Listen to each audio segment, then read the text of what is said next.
into the street stocks, won some street stock races, got into the super sport, won 10 out of 15 starts, won the title, got into the modifieds, started wheeling and dealing in the modifieds, into the late models, into the sprint cars.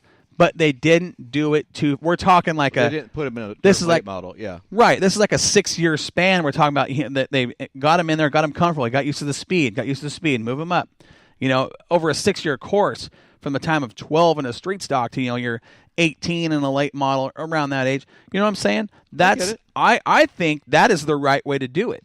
And here's something that I've talked to all these young drivers. I've talked to every one of them. Mackenzie Lockhart, Bryson James, and Brody Sim. They'll tell you all the same thing.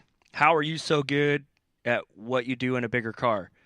And they say the karts go so fast that it's like slow motion in the big cars. Every one of them, you're right. They've all said that. Those words to me too. And it's not that they're standing there at that conversation and regurgitating. It's literally they all say it's slow-mo. And I know McLean has said that. He has flat said that it is slow motion in that car. The problem is they're not – he knows he's fast. He doesn't want to wait. He knows he's a winner. He knows he's a champion. He's wanting to go. Mm-hmm. And it's putting him in situations that aren't helping his cause. I get what you're saying completely. I mean, I'm glad you are, but there are people right now that are listening or are going to listen that aren't going to agree. It's like I said, I think the kid's great. I really look up to it, and to have the guts to do what he's doing, it takes a lot. Mm-hmm. I know I wouldn't be doing it. I wouldn't do it. I don't have the talent to do it. Right. You okay over there? Yeah. We're talking about it. Messages are coming in. Okay? Yeah. I told you it was going to happen. He's got. There's a lot of guys in that class that are pretty upset right now. Well, and I want to talk about that. You're right, because this is a controversial subject. Because what happened under that caution should never ever happen, ever. There is no argument to that. No. I don't care how mad you are. You're a grown man. Act like it. I agree with you 100%. I know somebody's not going to like what I said, and I'm going to have to deal with it. That's fine. That's fine. But what you're going to get from this show and from this team, Moxie Media, you're going to get honesty. You're going to get the real deal. Okay? Here's the thing about what you just said, though. Going back to, you're right. I don't care what the circumstances is. You don't do that. You don't use your car as a weapon. Or any other, to intentionally take somebody out or possibly hurt somebody. I know it was under caution. They weren't going fast. Regardless, there's no excuse. You don't do it. The thing that surprised me about that was the fact of who did it. I don't have to say their name. It doesn't need to be said on the air. We're all there. But the fact that it was that driver, I couldn't believe that I saw that from him. Cool-headed, level-headed kid. Young man. Don't let me say kid. Young man. Talented driver. 3 wins last year. 2 of them driving for that team. Yeah, drove that car. 2 of those wins came in that team's cars. That surprised me more than it actually happening. Okay? We're at the track. We all hear the rumors. We all hear what people are saying. Do I think anybody's actually going to act on that? I didn't expect it. Now when drivers say that they've got a target on them, I've got to be concerned if I'm on that team. If I'm the granddad, if I'm the uncle or the dad or the crew chief, I've got to be a little concerned about the situation we've got this kid in now. Because now we've got some grown men that are upset, that have publicly said, I'm done. I'm taking him out. This is not something they said in the pit area to one another. This is stuff they've put on social media. Mm-hmm. They're not hiding the fact that they're upset about what's going on or what they think is wrong. They are making it publicly known. I'm going after that car. If anybody takes that as not serious, and you saw what happened last Saturday or 2 Saturdays ago under caution in a trophy dash, you better think twice. No, and I'm telling you right now, track management knows what you've said. They know about it. Track management has had a discussion about this. I can tell you that. They've made a decision. And it's not my place to say what that decision is. I don't need to. That's not between... I wasn't involved. Right. I wasn't involved with that decision. Not that I should be. I'm just the announcer, just a media guy. Track management got together, had a discussion, got together with the team, and they've made a decision. That's what it is. Now, how do I... Okay. See, this is where I was earlier. Well, no, I don't want it to sound like I'm against this kid, because I'm not. He's got a bright future. Absolutely. 100% true. Has a very bright future ahead of him in automobile racing. The kid can drive. Given the fact the way things are now, I don't know, and this is totally hypothetical, I'm just making a statement. If I'm a manager, or if I'm a track owner, or if I'm the kid's car owner, I don't think right now I let him run that class. I'm with you on this, Sam.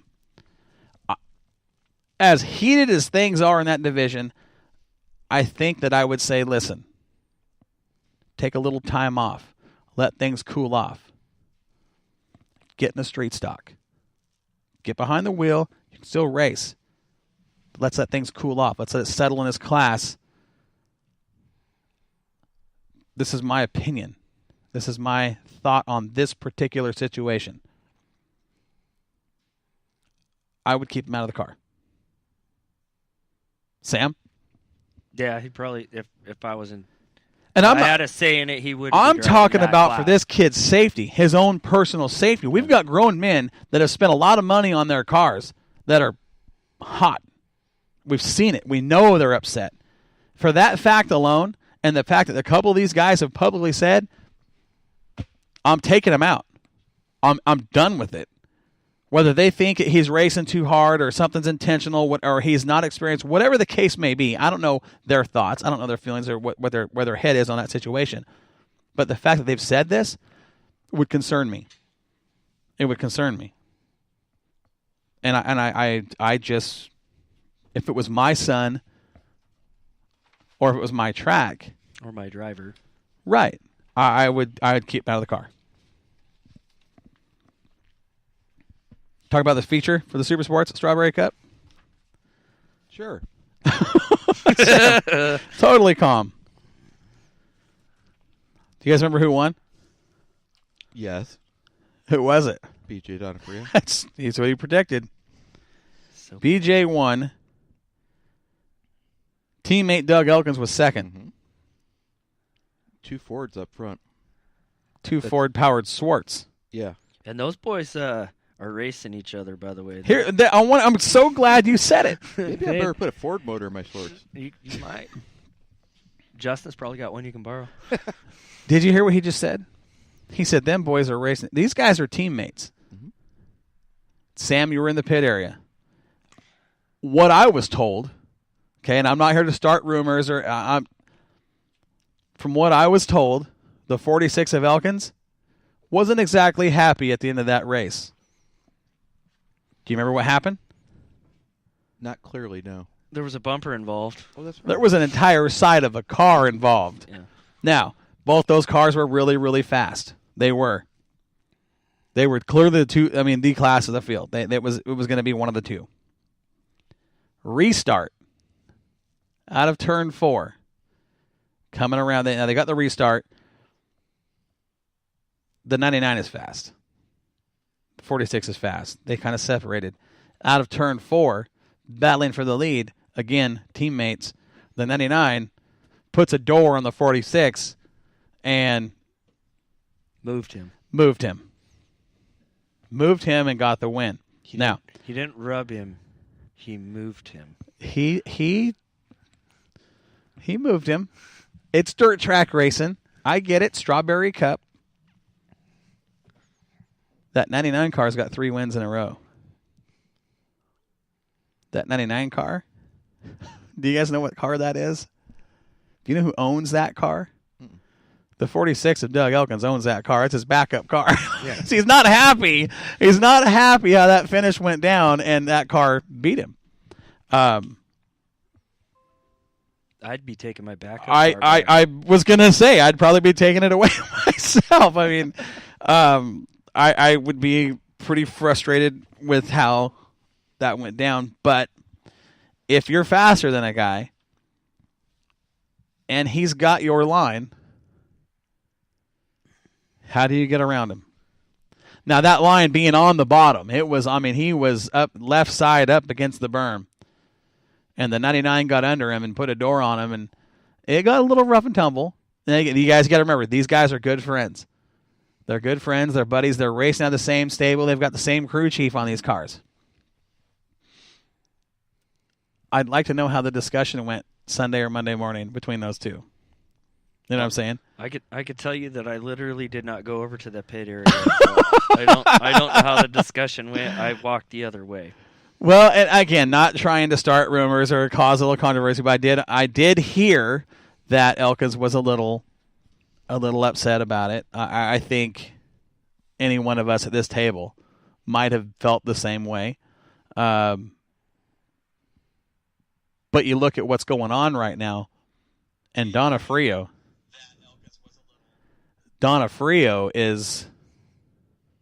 he's the guy to beat in that class right now. I predicted the 46 to win the title. I predicted Donofrio. You did. And I'm thinking that Dom might be onto something here. And you know I'm not a Ford guy. You know this. I am not either. But yeah, those two cars, they're hot. I mean, that's all there is to it. It actually makes me want to put a Ford motor in mine. So here was the finishing order for the Super Sports in the A-Main at Strawberry Cup. B.J. Donofrio for the win. Okay. Doug Elkins, Randy Barley, Jody Tanner, Steve Fuller, your top five. Dave Miller, J.J. Irvine, Robert Mercer, Mike Robbins, Jeff Powell, McLean Bedoin, Chris Mott, Von Stone, Jordan Wright, DNS.